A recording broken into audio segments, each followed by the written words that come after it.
तो दोस्तों आज हम फिर से आपके लिए लेकर आए हैं देश दुनिया की तमाम ताज़ा बड़ी खबरें। सबसे पहली बड़ी खबर में आपको बताएंगे कि बाबरी मस्जिद के बाद उत्तर प्रदेश में एक और मस्जिद पर बनेगा राम मंदिर। हिंदूवादी संगठनों ने किया ऐलान तो मुसलमानों में भारी गुस्सा। वहीं आपको बताएंगे दोस्तों की अतीक अशरफ हत्याकांड की चार्जशीट तैयार। 82 दिनों की जाँच में सूत्रों से कुछ कबूल नहीं करवा पाई उत्तर प्रदेश पुलिस, जाँच पर उठे सवाल। वहीं आपको बताएंगे दोस्तों की हरियाणा सरकार ने यमुना नदी में छोड़ा 1 लाख क्यूसेक से अधिक पानी।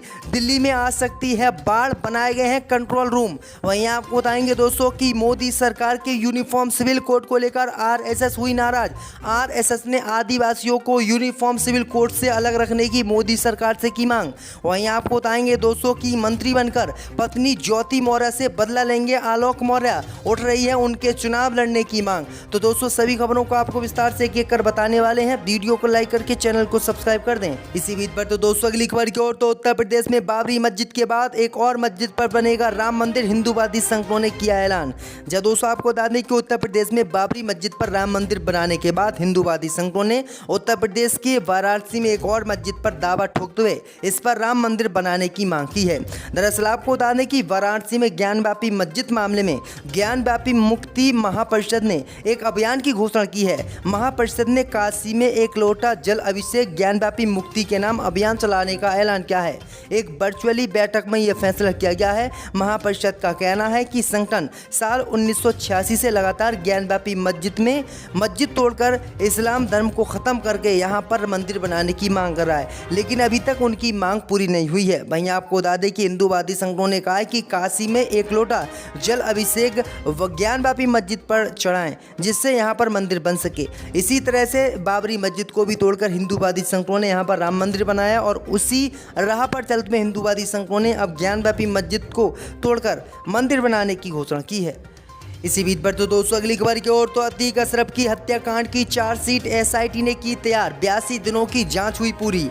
यह दोस्तों आपको बता दें कि देश विदेशों में चर्चा में रहे अतीक अहमद और उनके भाई अशरफ की हत्या के मामले में एसआईटी ने चार्जशीट तैयार कर ली है। इस हफ्ते में एसआईटी अदालत में चार्जशीट दाखिल कर देगी।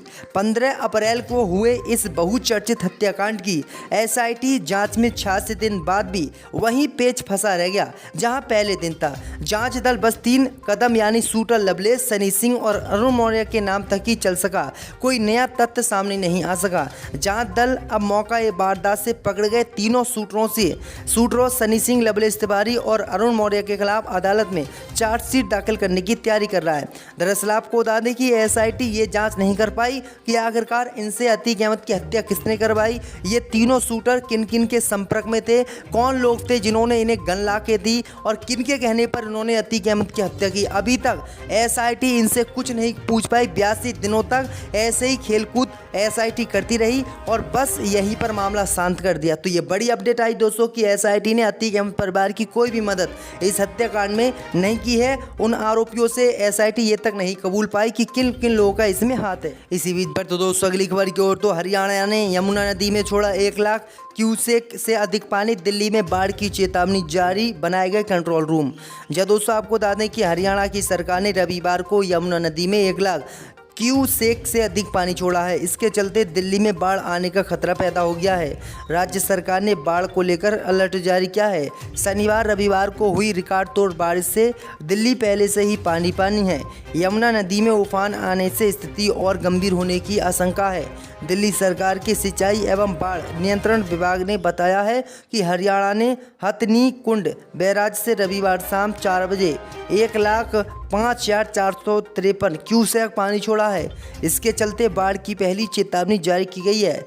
आमतौर पर हथनी कुंड बैराज से 352 क्यूसेक पानी निकलता है। बैराज से छोड़े गए 1 लाख क्यूसेक से अधिक पानी को दिल्ली आने में करीब 2 से 3 दिन लग सकते हैं। वहीं आपको बता दें कि बाढ़ की आशंका को देखते हुए दिल्ली सरकार ने अधिकारियों को सतर्क रहने को कहा है। तो ये बड़ी अपडेट आई दोस्तों कि हरियाणा से ये ज़्यादा पानी छोड़ा गया है। इसी बीच पर तो दोस्तों अगली खबर की ओर, तो बेवफाई के बाद ज्योति मौर्य के पति आलोक लड़ेंगे चुनाव, बनेंगे मंत्री, फिर करेंगे एसडीएम को सस्पेंड। या दोस्तों आपको बता दें कि उत्तर प्रदेश के प्रयागराज में एसडीएम ज्योति मौर्य की बेवफाई के बाद अब उनके पति आलोक मौर्य चुनाव लड़ने में बिजी हो गए हैं।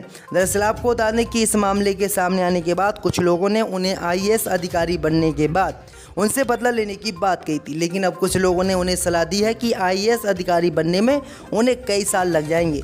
इसलिए आलोक मौर्य IAS अधिकारी ना बनकर वो चुनाव लड़ें और चुनाव में प्रदेश की जनता उनका सहयोग देगी और उन्हें चुनाव जिताकर उनकी पत्नी को उनसे जवाब दिलवाएंगे। उन्होंने कहा है कि जब आलोक मौर्य मंत्री बन जाएंगे तो ज्योति मौर्य से वो बदला ले सकेंगी और ज्योति मौर्य उनसे सर कहेगी। वहीं आपको बता दें कि उन्होंने कहा कि आलोक मौर्य अगर किसी पार्टी से चुनाव लड़ते हैं तो हम उन्हें वोट देंगे। तो ये बड़ी अपडेट आ रही दोस्तों। इसी बीच पर तो दोस्तों अगली खबर की ओर तो यूनिफॉर्म सिविल कोड के विरोध में उतरी RSS से जुड़ी संस्था, कहा आदिवासियों को इससे रखे दूर। जब दोस्तों आपको बता दें कि यूनिफॉर्म सिविल कोड को लेकर RSS से मोदी सरकार को झटका लगा है। दरअसल आपको बता दें कि RSS से जुड़े अखिल भारतीय वनवासी कल्याण आश्रम ने संसदीय समिति के अध्यक्ष सुशील मोदी के उस सुझाव का स्वागत किया है जिसमें आदिवासियों को यूनिफॉर्म सिविल कोड के दायरे से बाहर रखने का सुझाव दिया गया है। दरअसल आपको बता दें कि RSS से जुड़ी संस्था का कहना है कि आदिवासियों को यूनिफॉर्म सिविल कोड से बाहर रखा जाए क्योंकि आदिवासियों का रिवाज मोदी सरकार समझ नहीं पाई है और इन्होंने देश के कल्याण किया है, इसलिए इनको यूनिफॉर्म सिविल कोड से अलग रखा जाए। वहीं आपको बता दें कि मुस्लिम समुदाय सहित सिख और आदिवासी समुदाय मोदी सरकार के इस कानून का विरोध कर रहे हैं। इसी बीच पर तो दोस्तों अगली खबर की ओर तो यूपी में भारी बारिश का कहर जारी। पिछले 24 घंटों में 34 लोग की हुई मौत। योगी ने 4 लाख मुआवजे का किया ऐलान। जब दोस्तों आपको बता दें कि पिछले कुछ दिनों से जिस तरह से लगातार बारिश हो रही है उसकी वजह से सामान्य जनजीवन बुरी तरह से प्रभावित हुआ है। उत्तर प्रदेश में भारी बारिश और बीच बिजली गिरने से पिछले 24 घंटे में 34 लोगों की जान चली गई है। रिलीफ कमिश्नर की ओर से इसकी जानकारी योगी सरकार को मुहैया कराई गई है। दरअसल आपको बता दें कि जो जानकारी सामने आई है उसके अनुसार पिछले 24 घंटों में 17 लोगों की बिजली गिरने से मौत हो गई है, जबकि 12 लोगों की भारी बारिश की वजह से डूबने से मौत हो गई। मुख्यमंत्री योगी आदित्यनाथ ने लोगों की मृत्यु पर दुख जाहिर किया है। इसके साथ ही उन्होंने मृतकों के परिजनों को 4 लाख रुपए मुआवजे की राशि देने का ऐलान किया है। इसी बीच पर तो दोस्तों अगली खबर की ओर तो दिल्ली में गुजरात का कानून लागू करने की तैयारी। केंद्र की मंजूरी के बाद पुलिस को मिलेगा ज्यादा ताकत। जब दोस्तों आपको बता दें कि दिल्ली में दंगों और असामाजिक गतिविधियों को रोकने के लिए एक बड़ा फैसला किया गया है। दिल्ली सरकार के गृह विभाग की मांग पर केंद्र शासित प्रदेश में अब गुजरात का कानून लागू करने की तैयारी हो चुकी है। दिल्ली के उपराज्यपाल BK सक्सेना ने गुजरात के इस कानून को लागू करने के लिए केंद्र सरकार को प्रस्ताव भेज दिया है। ऐसे में केंद्रीय गृह मंत्रालय की हरी झंडी के बाद गुजरात का कानून दिल्ली में भी लागू हो जाएगा, जिसके बाद दिल्ली पुलिस के बाद कार्रवाई को लेकर ज़्यादा ताकत होगी। माना जा रहा है कि ये कानून दिल्ली में कानून व्यवस्था को मजबूत करने में प्रभावी होगा। दरअसल आपको बता दें कि दिल्ली के उपराज्यपाल BK सक्सेना ने the Gujarat prevention of anti social activities act 1985 को राष्ट्रीय राजधानी दिल्ली में लागू करने की मोदी सरकार से सिफारिश की थी, भी सहमति जताई है। लालू यादव ने कहा कि सोनिया जी भी चाहती हैं कि राहुल गांधी शादी कर लें। दरअसल आपको बता दें कि 23 जून को बिहार की राजधानी पटना में 15 विपक्षी दलों की बैठक हुई थी। इसमें पश्चिम बंगाल की मुख्यमंत्री ममता बनर्जी, अरविंद केजरीवाल, पंजाब के CM भगवंत मान, तमिलनाडु के CM MK स्टालिन समेत अखिलेश यादव, उद्धव ठाकरे सहित महबूबा मुफ्ती सहित 5 राज्य के पूर्व CM भी शामिल हुए। राहुल और कांग्रेस अध्यक्ष मल्लिकार्जुन खड़गे भी इस बैठक में मौजूद थे। कुल मिलाकर 27 नेता इस बैठक में शामिल हुए और इसी बैठक में जो है लालू यादव ने राहुल गांधी को शादी करने की सलाह दी। इसी बीच पर तो दोस्तों अगली खबर की ओर तो विपक्षी एकता की बैठक के बाद आपने दिखाए तेवर, कहा जहां कांग्रेस वहां हम नहीं। जब दोस्तों आपको बता दें कि पटना में विपक्षी एकता की बैठक के बाद आम आदमी पार्टी का साफ कहना है कि जब तक कांग्रेस अध्यादेश पर अपना रुख साफ नहीं करती तब तक आम आदमी पार्टी के लिए ऐसी किसी भी बैठक या दल में शामिल होना मुश्किल है जिसमें कांग्रेस शामिल होगी। बिहार की राजधानी पटना में हुई बैठक के बाद आम आदमी पार्टी ने एक आधिकारिक बयान जारी किया।